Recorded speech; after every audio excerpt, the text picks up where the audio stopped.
কোলের উপর বসে বসে খেলা করছে, জোরে বলুন না সুবহানাল্লাহ। নবী যখন ওয়াজ করতেন দুজনকে কোলে রেখে চাদর চাপা দিয়ে ওয়াজ করতেন, বলুন না সুবহানাল্লাহ।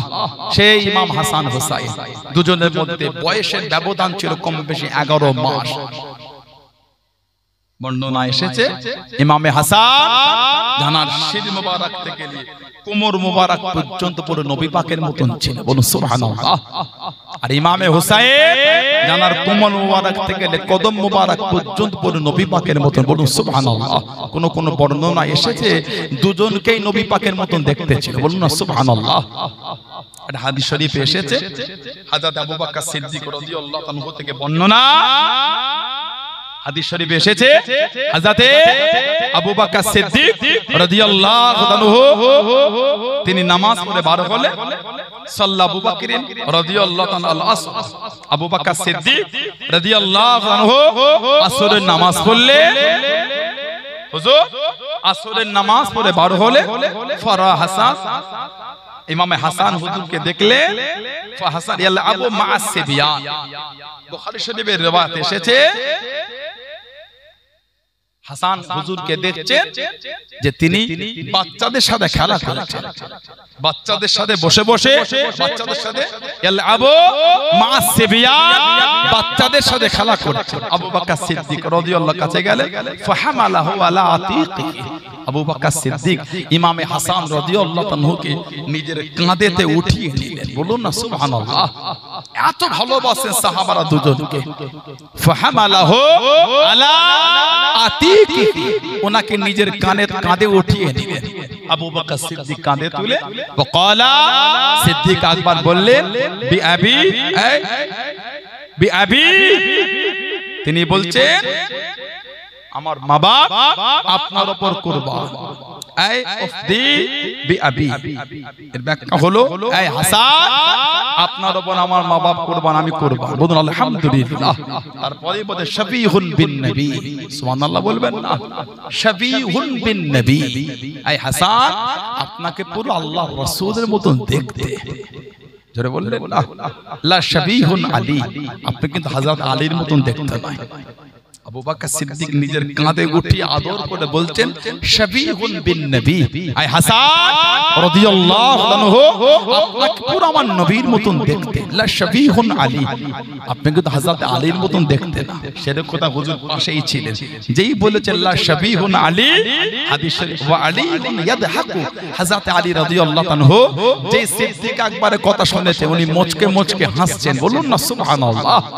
অন্য আরেকটা বর্ণনা এসেছে বুখারী শরীফে মানাকিব হাসান ও হুসাইন বলে অধ্যায় আছে বুখারী শরীফে, যে ইমামে হাসান আর ইমামে হুসাইন দুজনকেই পুরো আমার নবীর মতন দেখতে ছিল, দুজনকে পুরো নবীর মতো। আরেকটা বর্ণনা এসেছে হযরতে কাসিম, হযরতে কাসিম রাদিয়াল্লাহু আনহু তাকে পুরো আমার নবীর মতন দেখতে ছিল, জোরে বলুন না সুবহানাল্লাহ।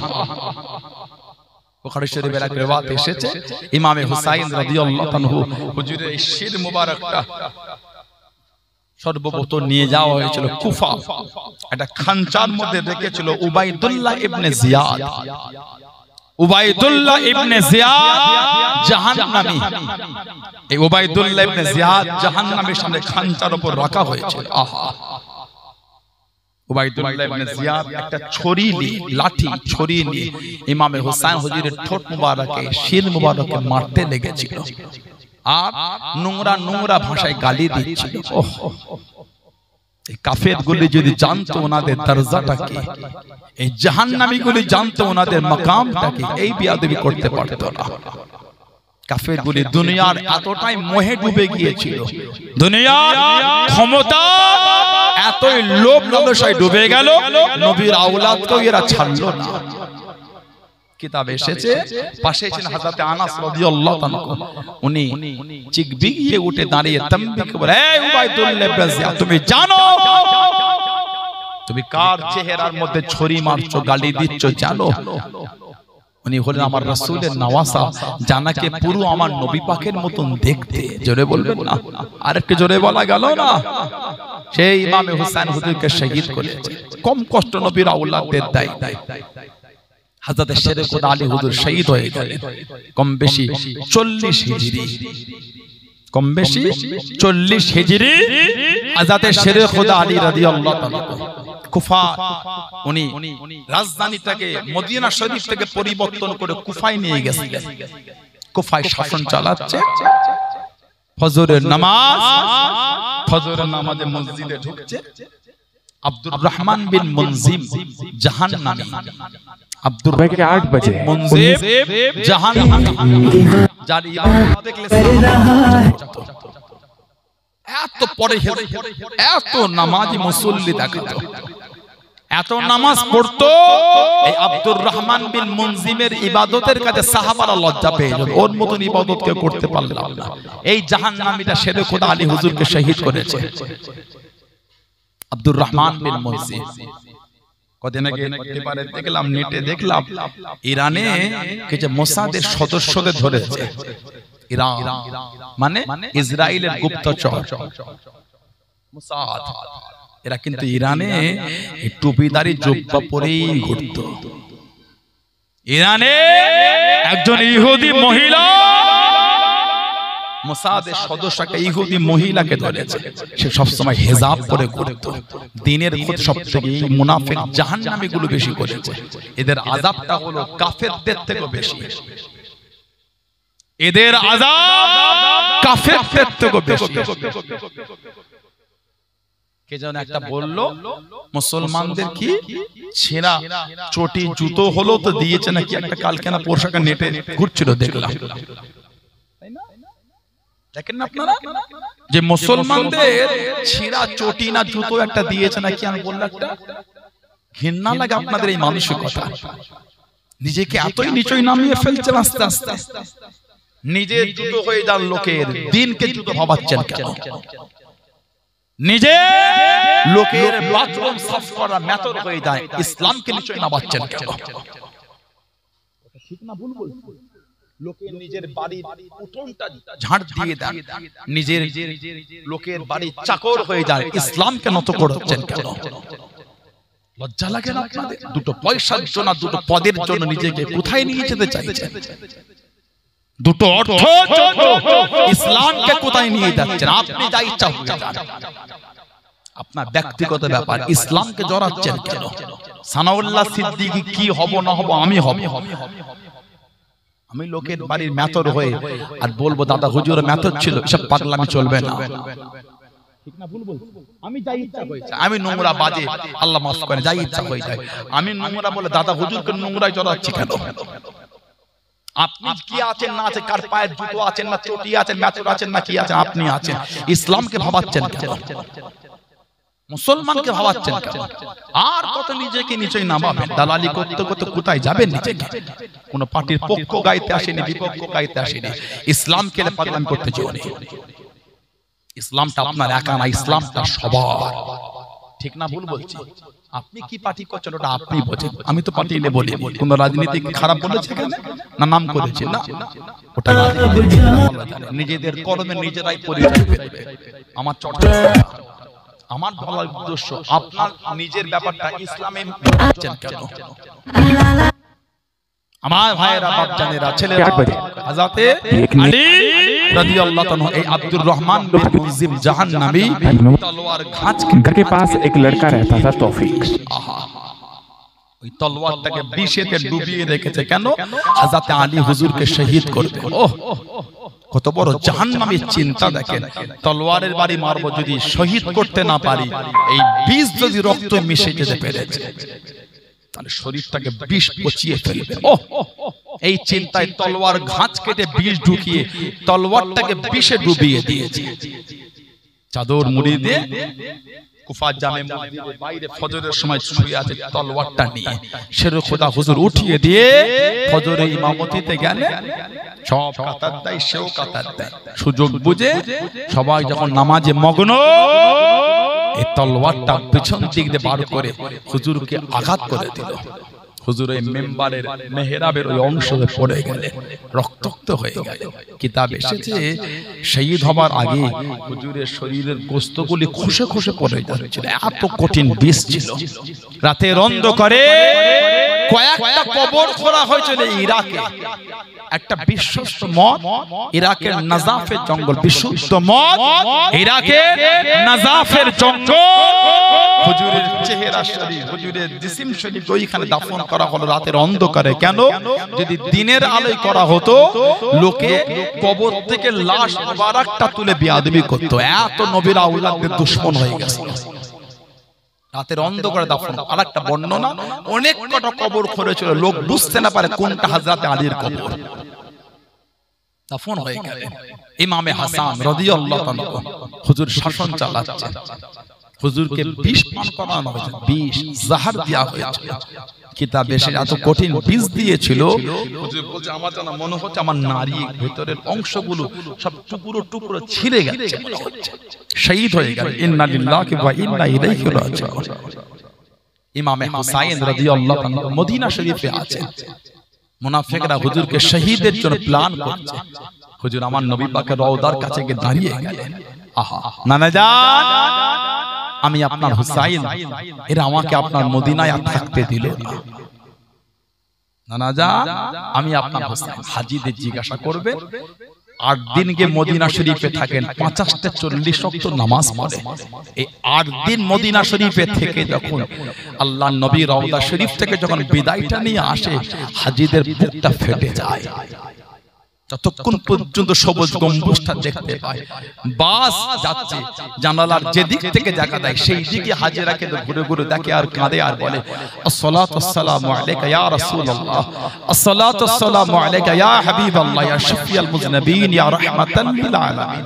এই 8 দিন থেকে যদি নবী পাকের রওজা শরীফের কাছে আমাদের অন্তরে এই ভালোবাসা হয়ে যায়, জানাকে আমার রাসূল কোলে পিঠে করে বড় করেছে। পিপাসা লাগলে নবী পাক নূরে জবান শরীফ ইমাম হুসাইনকে চুষাতেন। নানা ভাই আমার জবানটা চুষো, আহা বলুন না সুবহানাল্লাহ। সেই ইমামে হুসাইনের তালে কি হয়েছে, মদিনা শরীফ ছাড়ছে। আল্লাহ নবী রওজার পাশে দাঁড়িয়ে কাঁদছে। নানা জান, মনটা চায় আপনার মদিনায় থাকতে, কিন্তু এরা আমাকে আর আপনার মদিনায় থাকতে দিল না। নানা জান, মনটা চাইলো থাকতে পারলাম না। পিছু হেঁটে যায় আর কাঁদে। নানা জান, মন চাই না, আমি হুসাইনের তো কদম আপনার মদিনা থেকে ওঠেই না। আমি হুসাইন, আমার কদম আপনার মদিনা থেকে ওঠে না। মনটা চায় আপনার রওজার কাছে থাকবো, আপনার কাছে থাকবো। যখন আমরা কাঁদতাম আমার মা আপনার কাছে পাঠিয়ে দিতেন, যাও আমার কাছে যাও। আপনি আমাদের ঘরে কত আদর করেছেন নানা জান। আজকে আমি হুসাইন আপনার নওয়াসা, আপনার মদিনা থেকে আমাকে চলে যেতে হচ্ছে। মুনাফিকদের অত্যাচার, আপনার উম্মতের জুলুমে চলে যেতে হচ্ছে। কাঁদতে কাঁদতে চলে গেল মক্কা শরীফ।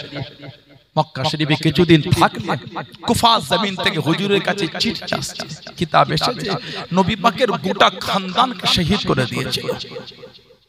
একজন খালি ছিলেন, ওনার নাম ছিল ইমাম আলী আওসাদ যাইনুল আবেদিন রাদিয়াল্লাহু তাআলা আনহু। হযরত ইমামে হুসাইন আল্লাহ 3টে ছেলে দিয়েছিলেন। প্রথম আওলাদ দিলেন, নাম রাখলেন আলী, বাপের নামটা তো ভালোবেসেছিলেন। আবার আল্লাহ আওলাদ দিলেন, নাম রেখে দিলেন আলী। আবার আল্লাহ ছেলে দিলেন, নাম রেখে দিলেন আলী। 3টে ছেলে 3টে নাম দিয়েছেন আলী, বাপের নামে নাম দিয়েছেন। জানার জন্য, বোঝার জন্য বড়টাকে বলা হয় আলী আকবর, মেজোটাকে বলা হয় আলী আওসাত, ছোটটাকে বলা হয় আলী আসগার রাদিয়াল্লাহু তাআলা আনহুম আজমাইন। হযরতে আলী আকবর আর আলী আসগার আর আলী আকবর রাদিয়াল্লাহু তাআলা আনহুমা এই বড় আর ছোট কারবালায় শহীদ হয়ে গেছে। আলী আওসাত মেজো রাদিয়াল্লাহু তাআলা 14 বছর বয়স, অসুস্থ ছিলেন, বিমার। উনি খিমার মধ্যে ছিলেন, তাবুতে। একবার বলেছেন আব্বা আমি যাই। হুজুর বললেন তুমি না, তুমি অসুস্থ, খিমায় থাকো, তোমাকে যাওয়া লাগবে না। 14 বছর বয়স। এত ইবাদত করতেন, এত তাসবিহ জিকির আজগার করতেন, লোক ডাকা শুরু করে দিল যাইনুল আবেদিন। যাইনুল আবেদিন শব্দের মানে হলো ইবাদতকারীদের সৌন্দর্য। সুবহানাল্লাহ বললেন না? যাইনুল আবেদিন এই শব্দের মানে হলো ইবাদতকারীদের সৌন্দর্য। সুবহানাল্লাহ বললেন না? কারবালা থেকে ফিরে উনি আর কারোর সাথে কথা বলতেন না, খালি কাঁদতেন সব সময়। সব সময় ওনার চোখটা ভিজে থাকতো, আসমানের দিকে তাকাতেন, কাঁদতেন। কারবালা থেকে ফিরে উনি কোনোদিন ঠান্ডা পানি পান করেন না, পান করলে নাই, সামান্য মাত্র পানি পান করতেন, মন ভরে পান করেন। লোক দিলে উনি কাঁদতেন আর বলতেন, পানিটা আমার কাছ থেকে সরিয়ে দাও। এই পানি যখন আমি দেখি কারবালার কথা আমার মনে পড়ে যায়, আমার বড় কষ্ট হয়। ইমাম যাইনুল আবিদিন রাদিয়াল্লাহু তাআলা মারওয়ানের জামানা, মারওয়ান জানাকে বলেছিল, যাইনুল আবিদিন তুমি আমার রাজ দরবারে এসো। মারওয়ান হুজুর বলে, তোমার রাজ দরবারে আমি যাব না। বাদশাহ দরবারে সুফিরা গেলে, ওলিরা গেলে ওলিদের ইজ্জত ঘটে। ওলির দরবারে বাদশাহ এলে বাদশার ইজ্জত বাড়ে। বাদশাহ দরবারে, রাজা সরকারের দরবারে ওলিরা গেলে ওলিদের ইজ্জত কমে। ওলির দরবারে বাদশাহ, রাজা এলে বাদশার ওলির দরবারে আসাতে বাদশার ইজ্জতটা বাড়ে। উনি বললেন, আমি তোমার দরবারে যাব না। হুজুরকে বন্দী করেছিলেন, চেন দিয়ে বেঁধে রাখতেন। আহা, ইমাম যাইনুল আবিদিন হুজুরকে চেন দিয়ে বেঁধে রাখতো, শিকল দিয়ে। ওহ, নবীর আওলাদ হযরতে যুহরি ওনার কাছে গেলে, হযরতে যুহরি ইমাম যাইনুল আবিদিনের কাছে গিয়ে কাঁদছে, হুজুর আপনি নবীর আওলাদ, আপনার এত কষ্ট, চেন দিয়ে শিকল দিয়ে আপনাকে বেঁধে রেখেছে। হযরত ইমাম যাইনুল আবিদিন বলেন, যুহরি কষ্ট নিও না, আমি যে নবীর আওলাদ, আমি যে আমার আল্লাহর হুকুমের দিকে তাকিয়ে আছি তা না, তাছাড়া এই চেন আল্লাহ আল্লাহ আল্লাহ ডাক দিয়ে হুজুর টান দিয়েছিলেন, ওই লোহার চেন খুলে চলে গিয়েছিল। নবীর আওলাদকে বেঁধে রাখতে পারে না। জোরে বলো, আর কি জোরে বলা গেল না? মাঝে মাঝে কাবা শরীফে তওয়াফে যেতেন, যখন উনি কাবা শরীফে যেতেন গোটা কাবা শরীফের চাতানটা ফাঁকা হয়ে যেত। হযরত ইমাম যাইনুল আবিদিন চলে গেলেন। ও যুবকেরা, ও আমার মুরব্বি বাপ জানেন, মায়েরা, বোনেরা, মুমিনাম, হযরত ইমাম যাইনুল আবিদিন আলী আওসাদ রাদিয়াল্লাহু তাআলা আনহু কাবা শরীফের চাতানে পা দিয়ে দেন, গোটা কাবা শরীফের চাতান খানা ফাঁকা হয়ে যায়। হাজিরা তওয়াফটা বন্ধ করে যায়, হাজিরা সুআদ খানা ফাঁকা হয়ে যায়। সবাই কাবা শরীফ ফাঁকা করে দিচ্ছে, মাতাব থেকে দূরে সরে যাচ্ছে, মাতাব খানা ফাঁকা হয়ে যায়। হাজিরা জিজ্ঞাসা খানা করে, আল্লাহ পাকের গাজী বান্দা বান্দিরাম, কাবা শরীফ তওয়াফটা কি বন্ধ হয়ে গেল? আর কি কাবা শরীফ তওয়াফ হবে না? কাবা কি তোমার বন্ধ হয়ে গেল? সবাই কেন কাবা শরীফ ছেড়ে ছেড়ে চলে যায়? ও যুবকেরা, আল্লাহ পাকের হাজী বান্দা বান্দি জবাব দিয়ে দিয়ে, চোখে কি দেখতে পান না? চোখে কি দেখতে পান না? ওই যে কেটে কেটে আসে আল্লাহ নবীর নওয়াসা, আল্লাহ নবীর আওলাদ হযরত ইমাম যাইনুল আবিদিন রাদিয়াল্লাহু তাআলা আনহু, উনি আল্লাহ নবীর খানদান, উনি আল্লাহ নবীর বংশধর। কারবালা জমিন থেকে উনি ছাড়া দ্বিতীয় পুরুষ আর কেউ ফেরে না, সমস্ত পুরুষদের শহীদ করে দিয়েছিল। আল্লাহ পাকের গাজী বান্দা বান্দি গণেরা, উনি জীবনে যা কষ্ট পেয়েছে, উনি জীবনে যা দুঃখ পেয়েছে, আর ওনাকে কষ্ট দিও না, আর ওনাকে দুঃখ দিও না। সরে যাও, সরে যাও, কাবা শরীফের চাতান খানা ফাঁকা করে দাও। আল্লাহ নবীর আওলাদ হযরত ইমাম যাইনুল আবিদিন রাদিয়াল্লাহু তাআলা আনহুকে ইতমিনানের সাথে আল্লাহ পাকের কাবাটাকে তওয়াফ করতে দাও। জোরে বলুন সুবহান, আর একটু জোরে বলুন সুবহান। ও যুবকেরা, নিজেকে টুকটুক করে নিয়ে হাতিমের পাশে দেখে রাতের অন্ধকারে কেউ হুজুরকে দেখতে পায় না, লুকিয়ে লুকিয়ে গিয়ে একটা চাদর জড়িয়ে নিয়ে কাবা শরীফের গায়েতে বসে গিয়ে চঞ্চল করে কাঁদে, চোখ পড়া পানি নিয়ে কাঁদে। ও নবী আল্লাহ পাক, আমার মতন গুনাহগার এই পৃথিবীতে আর কেউ নাই। আল্লাহ পাক, আমার মতন পাপী এই দুনিয়ার মধ্যে আর কেউ নাই। ও নবী আল্লাহ পাক, গোটা দুনিয়ার গাছগুলোকে যদি কলম বানিয়ে ফেলা হয়, সমুদ্র পানি, নদীর পানি যদি কালিটা বানিয়ে নে, আমার গুনাহগুলি লেখা শুরু হয়ে যায়, আমার গুনাহ শেষ হবে না, সমুদ্র পানি ফুরিয়ে যাবে। আল্লাহ পাক, আপনি আমাকে মাফ করে দিন, আপনি আমাকে ক্ষমা করে দিন। এত কাদা কাঁদতে লেগে দেন, সারা রাত কেঁদে নিয়ে ফজরের আযান হয়ে গেল, ফজরের নামাজ আদায় করে আবারও কান্না শুরু করে দেন। ও যুবক, আল্লাহ বান্দা বান্দিরা তওবাটা বন্ধ করে দে, পাশে দাঁড়িয়ে দাঁড়িয়ে গানে ও নবী আল্লাহ ইনিকে ইনাকে চিনি না, এত কাঁদে।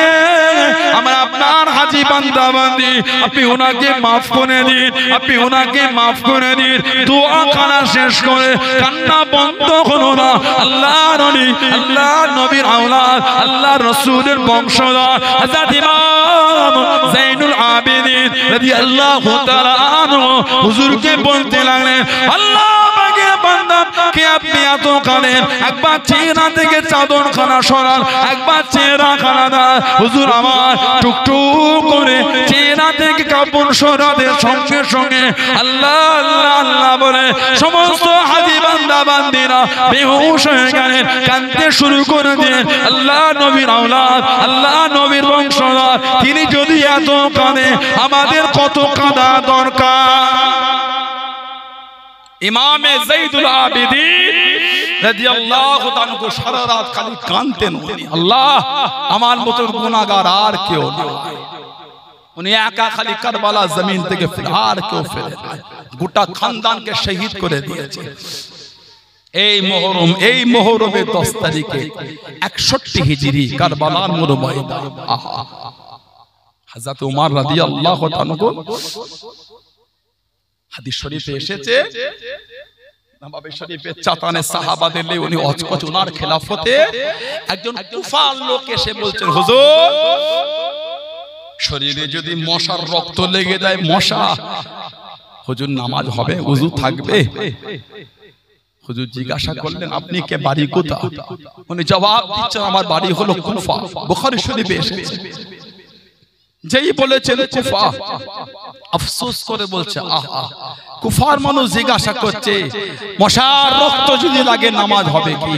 এই কুফার লোক নবীর নওয়াসা ইমামে হুসাইন রাদিয়াল্লাহু তাআলাকে কুফায় শহীদ করে দিয়েছে।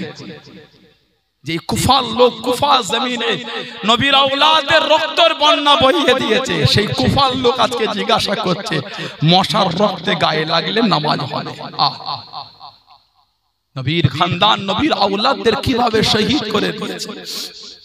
মিথ্যার কাছে কিন্তু মাথা নত করে না। এটা হলো মুমিনের ঈমান, এটাই শহীদ হয়ে যাব, আল্লাহর ওয়াহদানিয়ত থেকে নিজেকে সরাবো না। জোরে বলেন ইনশাআল্লাহ, বলেন আল্লাহুম্মা আমিন। তানাদের থেকে শিক্ষা নেন, তানাদের থেকে তালিম নেন। কারবালার ইতিহাসটা বড় কঠিন, কারবালার ওয়াকিয়াটা বড় কঠিন ওয়াকিয়া, বলা বড় কঠিন। নবীজি এত ভালোবাসতেন দুজনকে। তিরমিজি শরীফে এসেছে, সিয়াসিয়ার কিতাবে এসেছে, আল্লাহ নবী সাল্লাল্লাহু আলাইহি ওয়াসাল্লাম হযরত মা উম্মে সালমা রাদিয়াল্লাহু তাআলা মাটির টুকরো দিয়েছিলেন। মাটি উম্মে সালমা যেদিন দেখবে মাটির টুকরো রক্তে লাল হয়ে গেছে, সেদিন জানবে কারবালা আমার হোসেনকে শহীদ করে দিয়েছে। হযরত ইবনে আব্বাস, আব্দুল্লাহ ইবনে আব্বাস রাদিয়াল্লাহু তাআলা আনহুমাকে নবী একটা শিশি দিয়েছিলেন। শিশি ইবনে আব্বাস যেদিন দেখবে শিশিটা রক্তে লাল হয়ে গেছে, সেদিন জানবে কারবালা আমার হোসেনকে শহীদ করে দিয়েছে। কারবালা ইমামে হোসেনের শহীদের অবস্থাটা আল্লাহ আমার নবীকে আগে দেখিয়ে দিয়েছে। আল্লাহ নবী মা উম্মে সালমার ঘরে, আল্লাহ নবী বলে উম্মে সালমা এই ঘরের মধ্যে কাউকে ঢুকতে দিও না।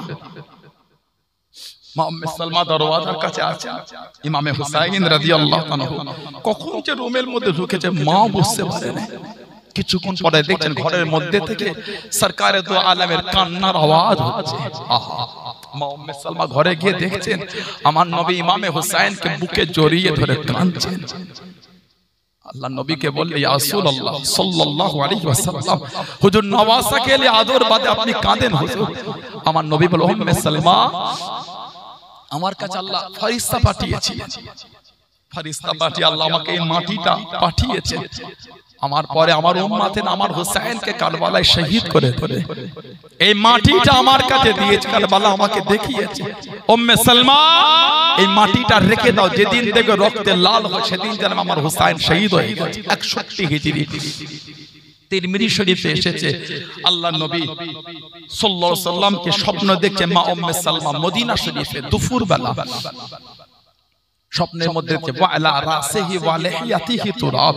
আহা ওয়ালা রাসিহি ওয়া লিহিয়াতিহি তুরাব। নবী পাক সাল্লাল্লাহু আলাইহি সাল্লামের শির মুবারকে দাড়ি মুবারকে সব মাটি লেগে আছে, মাটি। আমার নবী কাঁদছেন, মা উম্মে সালমা আমার নবীকে বলে, মা ইয়াবকি ইয়া রাসূলুল্লাহ, হুজুর আপনি কেন কাঁদেন? মা লাকা ইয়া রাসূলুল্লাহ, হুজুর আপনার কি হলো?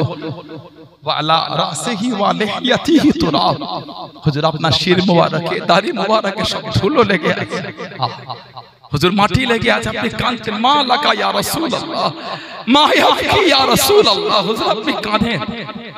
আল্লাহ রাসূল বলেছে, উম্মে সালমা শাহিদতু কতলাল হুসাইন আনিফান, শাহিদতু কতলাল হুসাইন আনিফান, আমি নবী খুনি দেখলাম আমার হুসাইনকে কারবালায় শহীদ করে। মা উম্মে সালমা ঘুম থেকে উঠে ছুটে ওই মাটির টুকরোর কাছে গিয়ে দেখছেন গোটা মাটির টুকরোটা রক্তে লাল হয়ে গেছে। এদিকে মক্কা শরীফে আব্দুল্লাহ ইবনে আব্বাস রাদিয়াল্লাহু তাআলা নবীকে স্বপ্ন দেখছেন, আমার নবীর নূরের হাত মোবারকটা শিশিতে রক্ত। আব্দুল্লাহ ইবনে আব্বাস আমার নবীকে বলছে, হুজুর কিসের রক্ত এটা? আমার নবী বলছে, হুসাইন ও আসহাবিহি, দামে হুসাইন ও আসহাবিহি।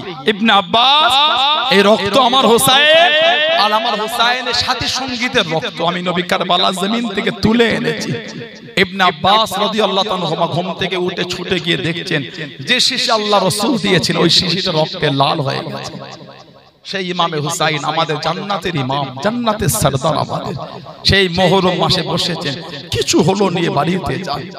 শুধু দাবি করলে হয় না, নবীর আওলাদকে ভালোবাসি, সাহাবাদের ভালোবাসি, জীবনটা পাল্টা, জীবনকে পরিবর্তন করে। তারা দিন কায়েমের জন্য কুরবানি দিয়েছেন, সত্যকে সত্যের মর্যাদা দিবার জন্য কুরবানি দিয়েছেন। কথা ঠিক না ভুল বলছি? সেই ইমামে হুসাইনের গোলাম হয়ে যদি আমরা মিথ্যার কাছে মাথা নত করে দিই, তাহলে তো আমাদের জীবন আর তানাদের প্রেমের জীবন হলো না, তানাদের সাথে ধোঁকা দিয়া জীবন তৈরি। আল্লাহ আমাদের কবুল করেন, আল্লাহ আমাদের করে হেফাজত, আল্লাহ আমাদের সকলকে দ্বীনের বিধানে চলা তৌফিক দান করে, বলুন আমিন। জোরে বলেন আল্লাহুম্মা আমিন। আল্লাহ আমাদের সকলকে শুনে বলে বেশি বেশি আমাদের তৌফিক, আল্লাহ আমাদের প্রত্যেককে নামাজি করে দেন, আল্লাহ আমাদের মা বোনদের নামাজি করে, আল্লাহ প্রত্যেকের দ্বারা 5 ওয়াক্ত নামাজকে কায়েম করিয়েন, আর বলুন আমিন। জোরে বলেন আল্লাহুম্মা আমিন। দুরূদ শরীফ আল্লাহুম্মা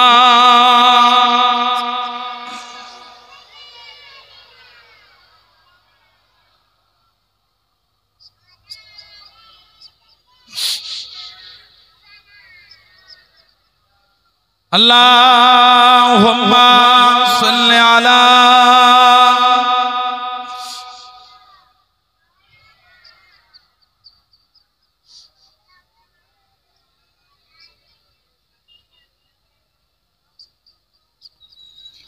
मुझे को